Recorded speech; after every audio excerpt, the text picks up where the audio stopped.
All right, so let's talk about our piece of featured content. Oh, hi, Minnie. Resubscribing for 9 months. That's right. Your subscription to the channel is now officially a baby. Thank you very much for the resubscription. And you're just in time because we are literally right about to start talking about faction miners for the G6 ships. Hopefully, I still have that open. Hey, look, I do. So there's definitely a big difference in the G6 survey ships compared to what you may have seen in G5. G6 ships have terrible cargo capacity, so that's their biggest drawback right off the bat. If we look at the Selkie, for example, its base cargo is very, very low. I think we can come down here and see crew, bonuses, cargo. Yeah, base cargo. 84,000 with 9,000 of it protected. If we go base cargo again, and we go look at a G5, even a Nova, right? The sister ship, the previous earlier generation.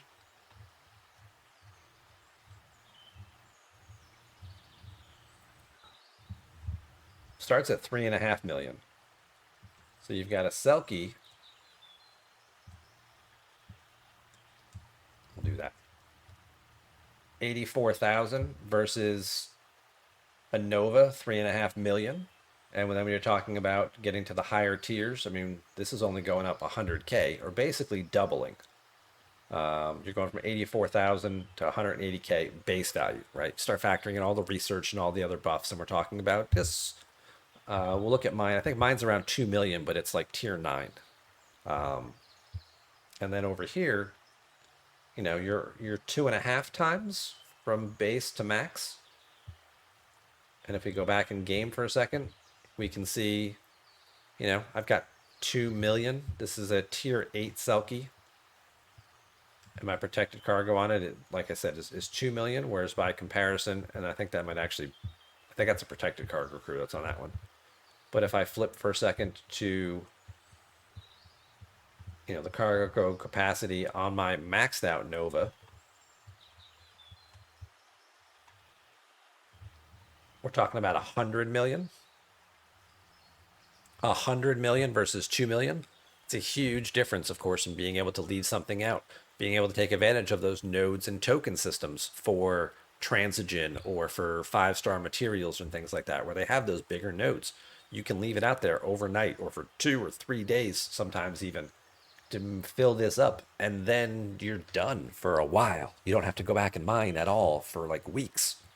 It's awesome as opposed to having to send your miner out every day. And if you're curious, from a 52 Nova maxed out 100 million to a Moga, which is the rare, maxed out 145 million. Huge difference, huge upgrade. But the downside to all of the G6 ships is their terrible cargo capacity because they are effectively like G3 ships. They are at the beginning of the next new evolution, and they have terrible, terrible stats. There are a couple of things that you can do to try and boost those between obviously cargo crews and whatnot. Augment favors that they did add when you get the Reliant here. One of these gives you extra G6. This one, Capacious Vessel right here, increases base cargo capacity for your G6 ships. This can go up to another 500% for G6 only. So there is some things you can do to try and make it a little better, but overall it's pretty bad. And unfortunately, the 68s are not all that much better. If we pull these back up here. The Selkie, we're starting with 84, it goes up to 180.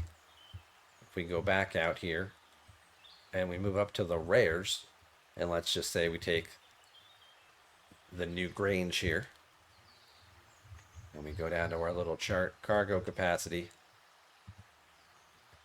We're starting at 126. So you're starting at 1.5 times. It's a 50% increase. You go from 84 to 126.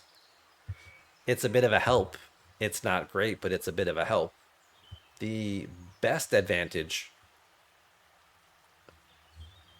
to having these ships is two things. Number one, the refit on it is supposed to make this thing work more like an amalgam for base rating. However, the amalgam got buffs from Sloan and other things that actually still make the amalgam better. So this was kind of a miss with this refit. So now you're down to one bonus advantage, and that's the warp range. The warp range is where the advantage comes in, because if we go back to G6 and we bring up our Selkie again, and we scroll all the way down, while the cargo capacity side by side here, it improves a little bit, 1.5 times on the base side.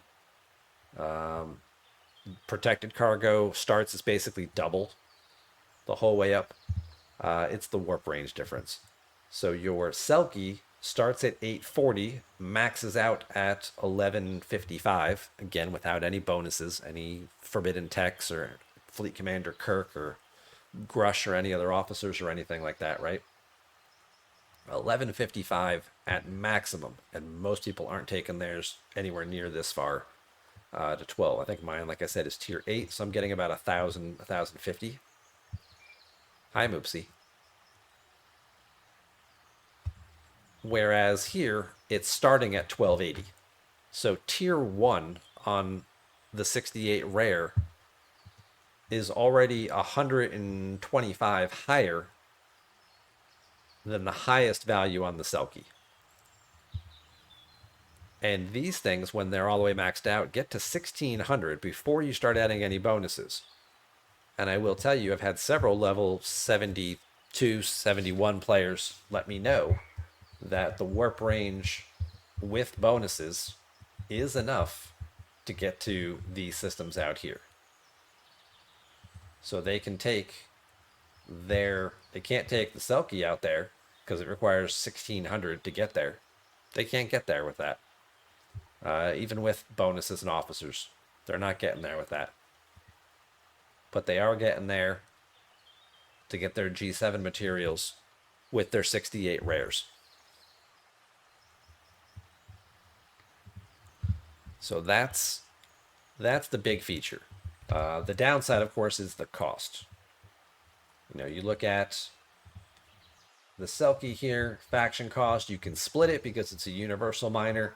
So you can actually buy the blueprints from any particular faction. You need 150 blueprints, cost unavailable. Ugh. Well, that's disappointing. Whereas over here, the rares need 320 blueprints at 12,000 per blueprint. So you're talking about just under 4 million in terms of faction credits. Over here, we've got 150. Let's see what these are worth. I want to say it's just under 2 million. But let's find out. Selkie blueprint, 10,000, so it'd be 1.5 million. So 1.5 million versus just under 4 million. So again, big cost difference, especially because the Selkie is universal, so you can actually split it between any of the factions. They all have the ability to claim the blueprints. Arena favors, yes, that's something else that was just mentioned. If you have the G6 favor unlocked here, you are getting a cost benefit reduction here of up to 20%. That could also save you some faction credits, but that requires you to do arenas on Fridays, and not just do arenas, but score very highly in them, because unlocking the G6 currency here requires you to make it all the way to gold 1 and also have 48,000 of this blue material saved up, which does take a while. It's a pretty significant grind. It does save you some faction credits, And if you enjoy arenas, it's a good benefit to it. If you don't enjoy arenas, it's going to be like nails on a chalkboard to get that far. So let's go ahead and let's buy some blueprints. And let's go ahead and get one of these bad boys unlocked here. That's not what I wanted.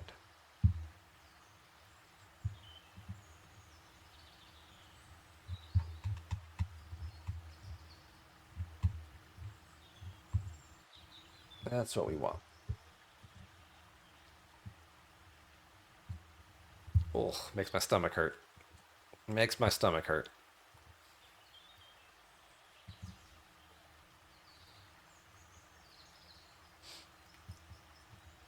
What about hazard resistance? That's a good question. There is specialty research for these guys as well.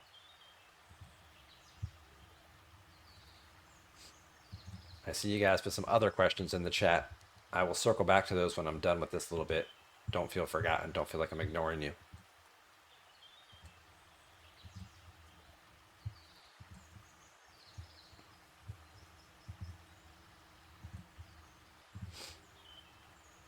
All right, 15 more.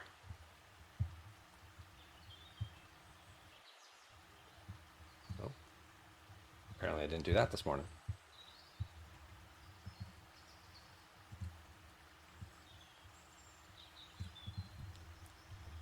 I'm not ignoring you. I'm putting a pin in your question. We'll circle back to it, I promise. All right, so now we picked up that. My shipyard is not 68. Oh, that's because it's still building. 11 days to go.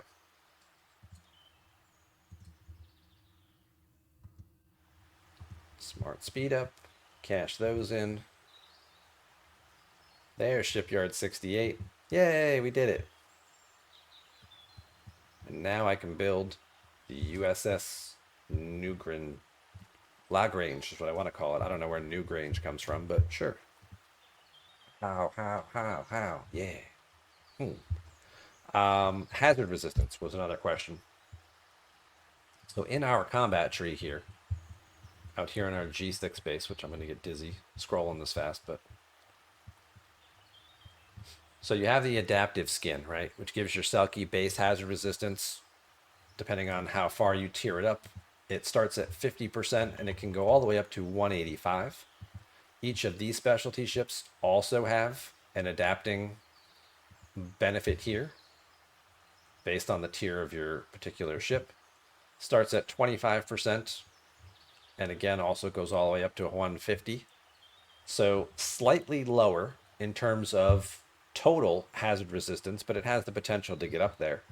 But the other thing is, of course, is that by the time you get here to 68, you've also gained access to more of this base research here, and you get this additional air sealed containment, which has additional hazard research and stuff here.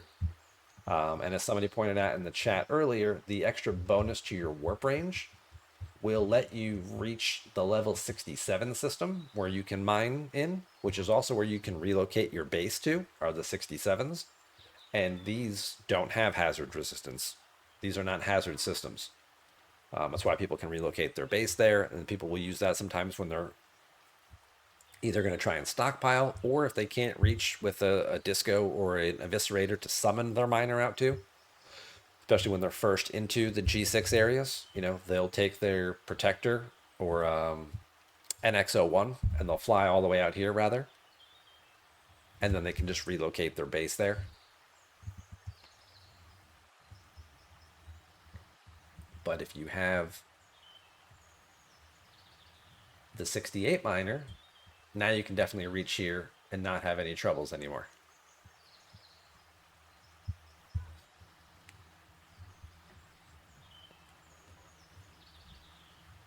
So we're going to get this in the meantime. What else can we do? Hey, we get some broken ship parts. Well, isn't that fun? As far as going up to 69, what's next? The defense technology building? Okay. Well, I don't want to do that right now because we're using good materials for that.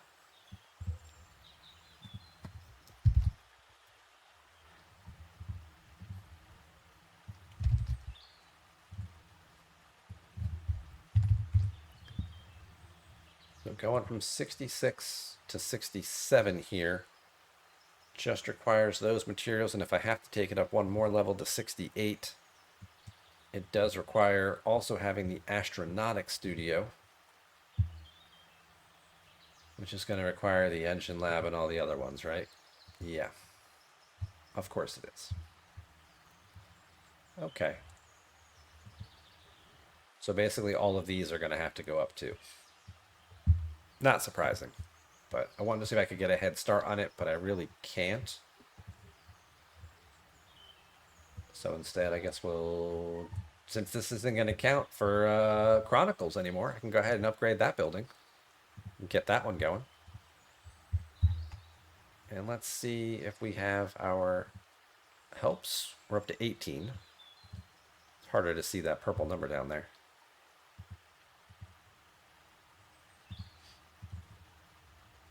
And let's build our new ship.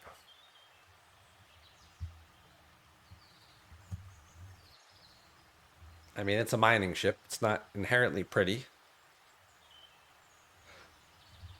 Basically, it looks like a big stapler with all these extra little pods attached to it. But hey, a new ship is a new ship.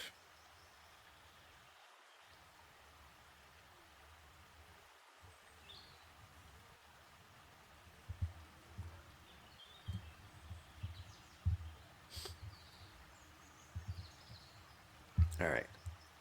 Let's recall this one back.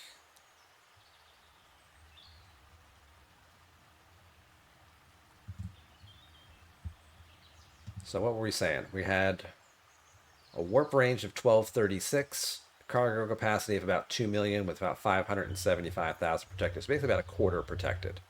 And we're getting a mining bonus of 60,000 because the universal mining laser there. 6-star and below gets a 380% increase. Now if we swap it out to our new ship, well, this one is only gas specific, but it does get a bonus of 700%. So already specific for one type of material, but double what the other one was doing. And if we go look at warp range now, we got up to 1500. Cargo capacity went down slightly, but again, this is a base 1 versus a tier 8. And protected cargo also still about 25% of overall capacity. Now we can just do, these are common materials. We can do the mining laser. That'll boost my overall mining speed up a little bit. We can do the cargo bay. That'll get me up a little bit more. And then we can do the warp engines as well, which will add an extra 15 to it. Okay. I'm going to save these other ones because I feel like we have a ship event coming up in the next day or so. So I think I'll hold off on that for just a minute until we have a spend ship parts event coming up this weekend. And let's just, hypothetically speaking, let's go take it out for a quick spin. Let's go up to, I need a gas system with gas in it, G6 gas. Let's go here. And then we can also compare the actual rates and stuff too. Now, mining officers will make a little bit of a difference there. But again, just start talking about total time and what this could potentially save me. Now, obviously, again, it's only saving me on a specific gas node, whereas the Selkie does have a universal bonus, albeit a lower one. Wish the Squall was more useful for other mining. Yeah, I mean, the Squall does have the extra research that eventually you get here, where you're going to mine transigen, and then it's going to count for completing your fed Klingon and Romulan mining goals, which will get you a little bit of these materials from the claiming the daily, but you're not actually doing the mining anymore, and that's might be a little hard unless you've got a surplus built up. It might make it a little harder to keep up with the materials that you need. Now, if you're someone who's kind of you've stockpiled up on it for a little while, and you're like, well, I don't want to have to keep sending miners out to do stuff. I already have 400 million of the stuff. I don't need any more. You can use your squall to do at least your transigen mining, build up a surplus of that, and have it also then eventually count for these. But it's not nearly as good as like freebooters and stuff. But it is at least a little bit of a perk. It's not a great perk, but it's a perk.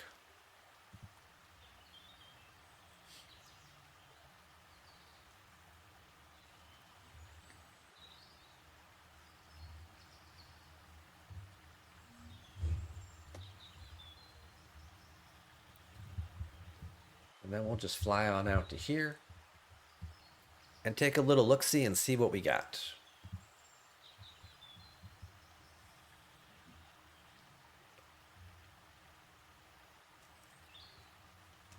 The warp range for this system was 1250. So my other Selkie with Grush can get to this system. But now I don't have to worry about that. So we're mining with this new ship at 102,000 per hour on gas, only 90,000 on crystal. So it's not a huge drop off just yet. As we upgrade the ship and improve the mining laser on it, because that is its specialty ability. So as the ship actually gains levels, you can see it will go up steadily from level to level here. Starts at 700%, and if you got it up to, say, tier 7, well, now you're up to almost a 900% bonus. If you wanted to be one of the people who took it all the way to max, which I think would be some of the players would be very helpful in order to get it to some of those further out, even G7 nodes, when you're talking about up to an 1800% bonus. And it's just gas. It's not G6 gas. It's all gas. So it could also have potential to help you with that. I mean, there's a big difference in the mining rates from G6 to G7, but it could also have a little bit of value there as well.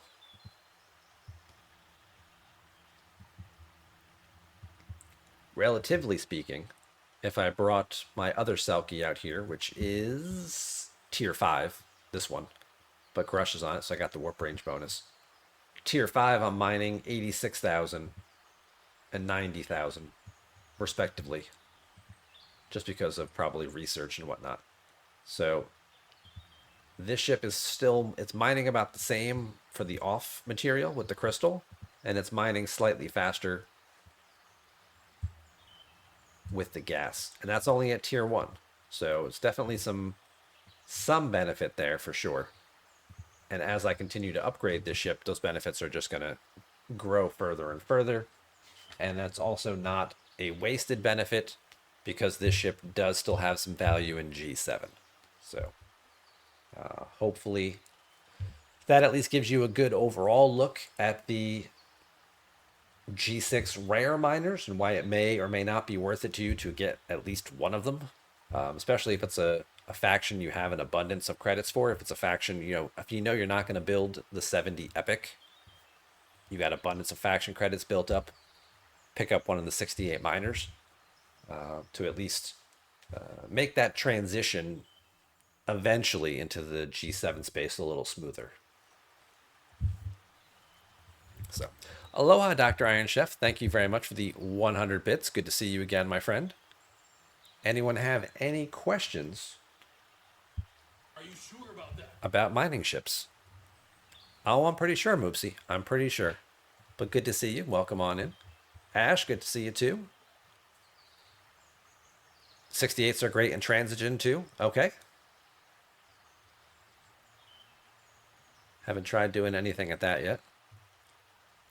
Hatter at 66, you're already pulling the blueprints for the 68 because you're getting your 70 epics for free. Because you're using the DTI store, right? The DTI bundles here.